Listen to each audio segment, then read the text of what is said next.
actually, we're going to have our last 2-hour-a-week practice. You can split them up any way you want.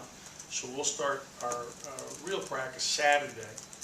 You can start on the 2nd, but it doesn't count as one of our practice days because it's the 2 hours we're going to use this week to practice. And it's been really difficult the last couple practices because we're so down so many players. We have Eric Holman who's out right now, Joe Struggs is out, Xavier Stapleton's out, and we've had Chicken with the hamstring strain that only was able to practice partially this past Saturday when we went for 2 hours. But I'm hopeful that we'll have the 10 guys, including Falou. Falou can practice without any contact right now. So he's playing with in a brace, but he is able to get out there and run and move. He just can't have contact. We're anticipating that Falou will be back to a full contact, hopefully by the middle of October. So, questions? Coach, you talked about when practice starts, you're going to go heavy on defense. Is that still kind of your mindset going in? It really is. You know, a week ago, we did a lot of introducing shell, which is really the foundation of our defense. We're already introducing our transition defense somewhat, but that'll be really the beginning of it. Is this Saturday we'll definitely be focused on our defense, and that's, you know, how you win. Night in, night out, the thing you control most, in my opinion as a coach, is defense and defensive effort. And you can't win and win at a high level without playing great defense. As was exemplified by our football team this last weekend in Auburn, Alabama. 6 points, no touchdowns, outstanding.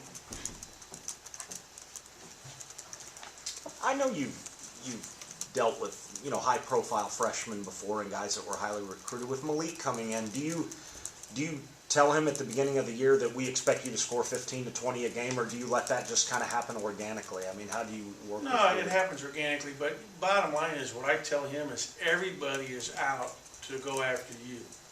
You're coming in with this great reputation for being an outstanding player, top 10 player in the country. So everybody we play against can't wait to get a piece of him and go right after him to try to build that name for themselves.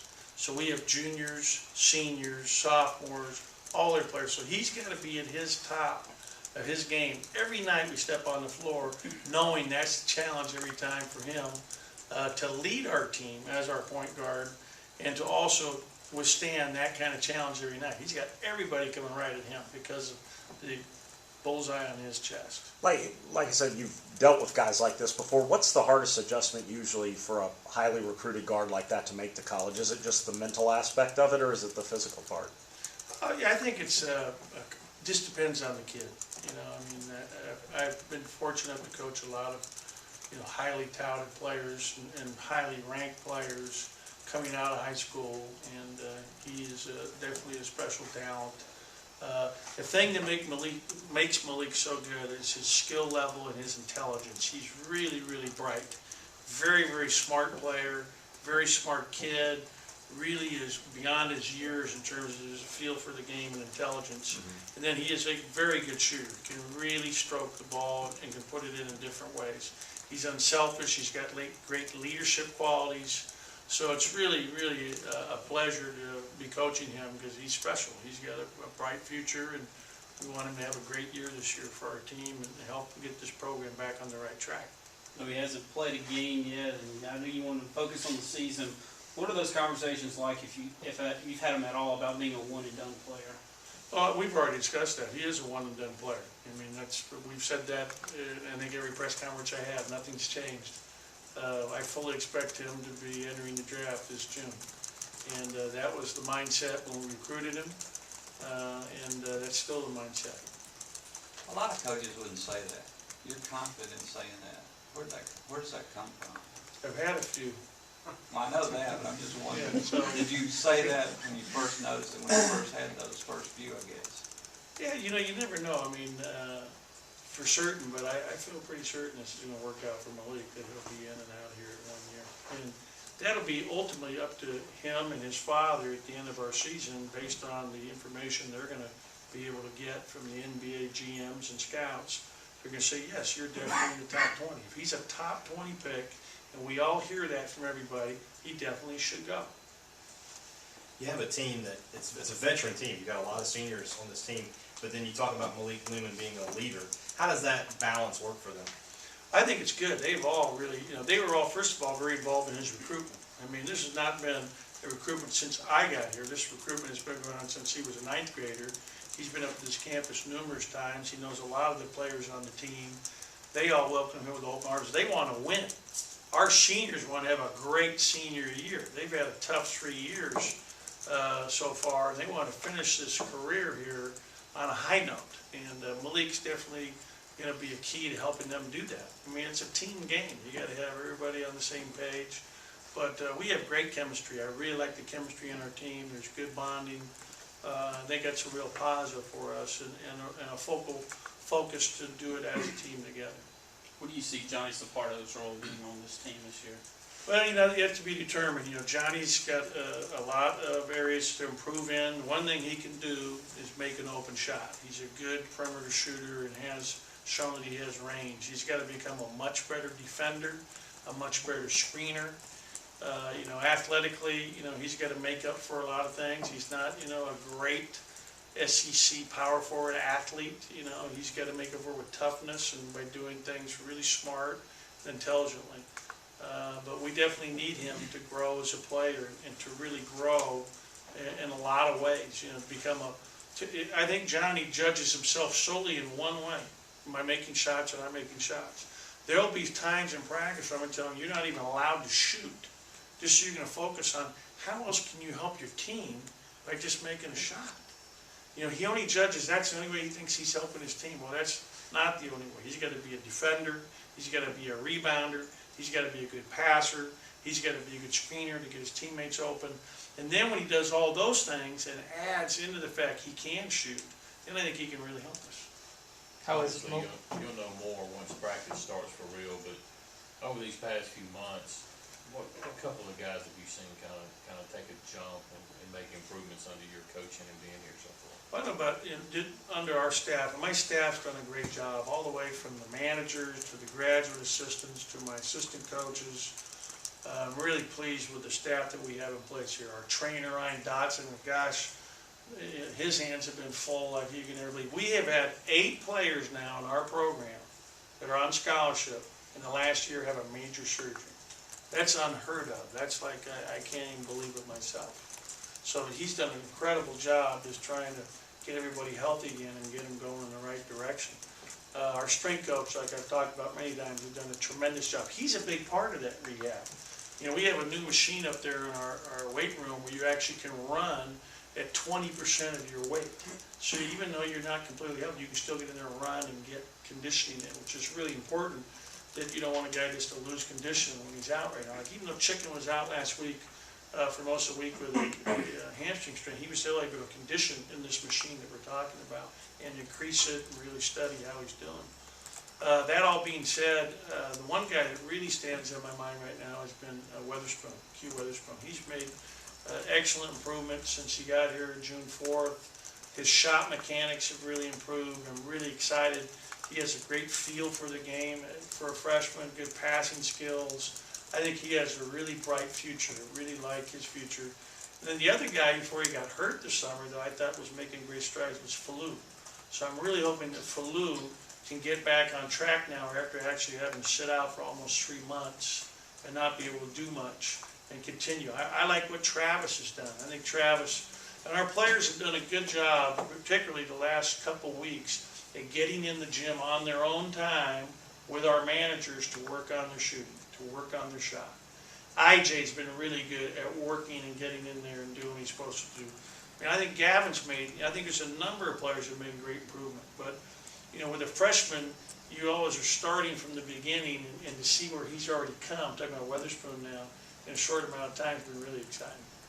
How has Malik's transition from the 2 where he primarily played in high school to the 1? How has that gone on his first couple of months here? I think it's been seamless. For me, I didn't watch him a lot on his high school team, obviously, and he feels like a point guard to me. He has a great feel, very unselfish, giving the ball up. You know, I think he has a great feel for it. So I would tell you, it's a seamless transition. I you know, felt like he's been playing point guard all his life.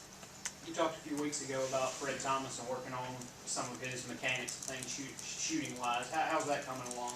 It's been good. It's still a work, you know. He still falls back to where he'll hit, you know, and what he does, and if you watch now, and I'm telling you guys can watch now, when he shoots, especially under duress, meaning defense, he'll shoot, and when his head jerks back, that turns into about a 20% shot.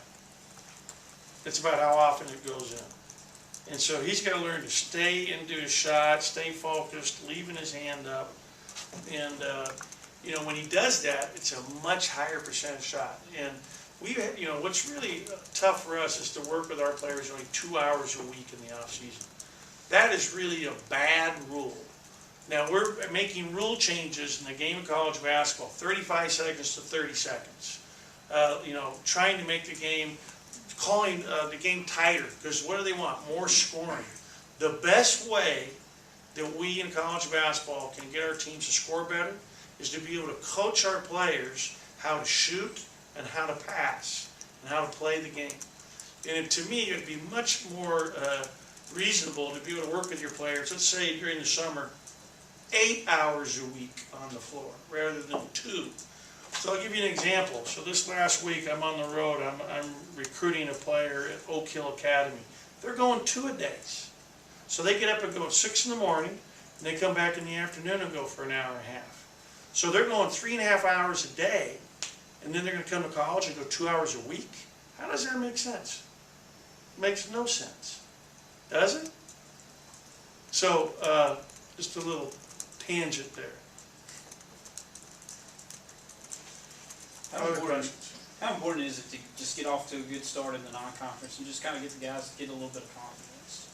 Yeah, well, you know, it's important. Every game is important. And it's like, you know, I'm really old-fashioned, old school. I want to apologize on the onset of my tenure here.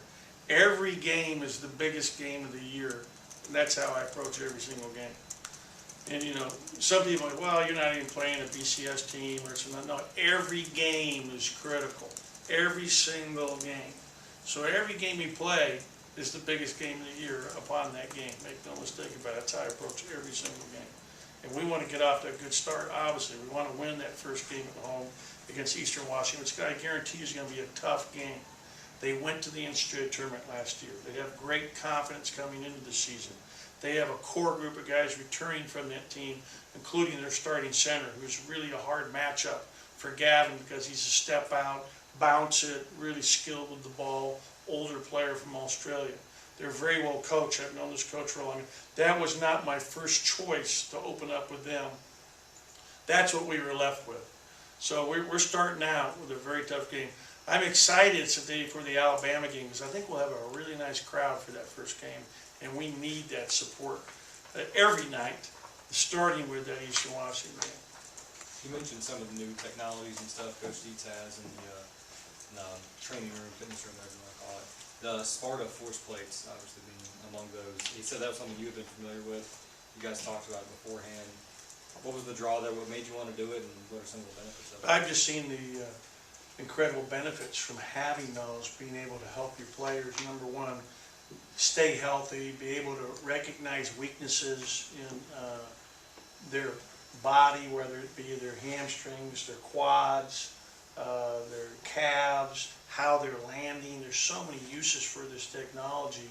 And I think when we get some of the other teams in here, track, our women's and men's teams obviously are using basketball, there's a lot of different teams that can benefit from that technology. And I first came across it from the out in Santa Barbara, where I'm from, at 3P, which Marcus Elliott's is one of these, you know, cutting edge, and you know, guys like Dietz in the business.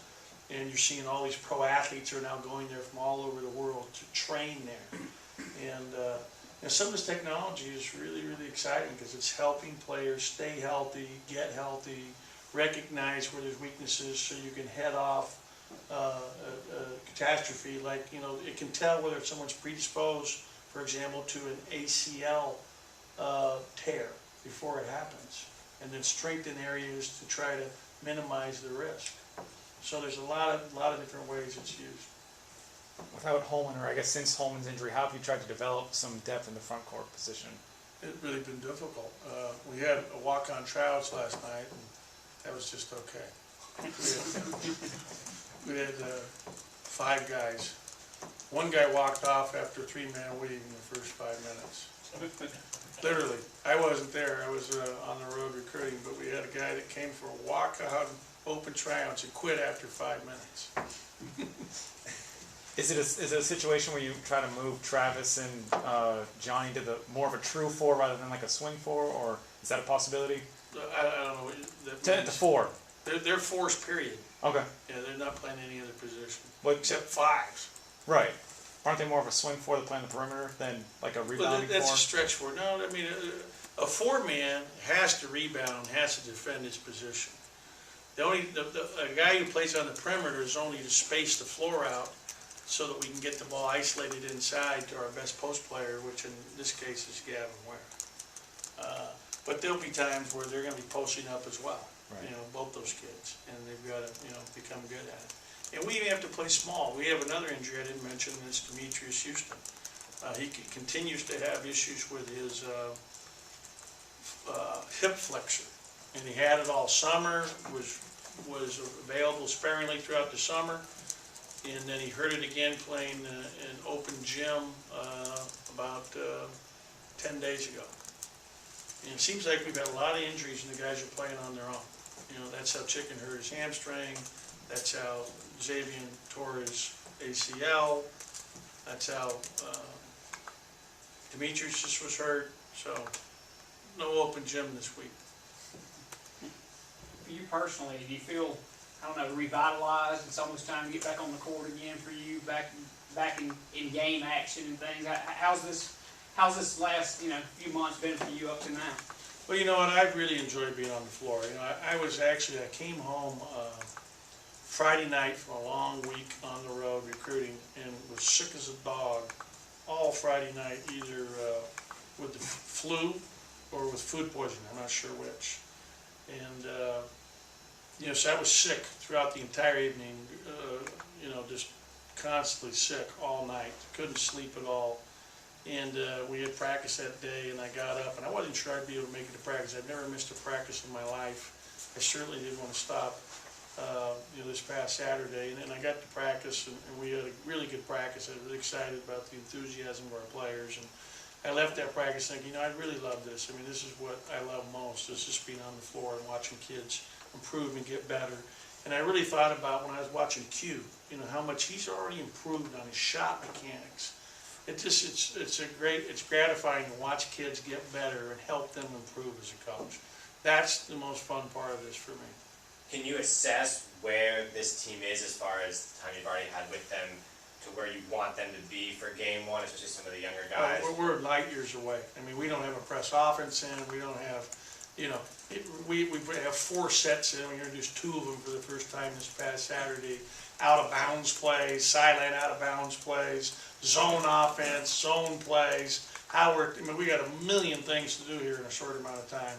So we're literally light years away, but we've got a little more time than we used to because we get to start practice on the 3rd or 2nd versus the 15th back in the old days. Time for 1 or 2 more questions.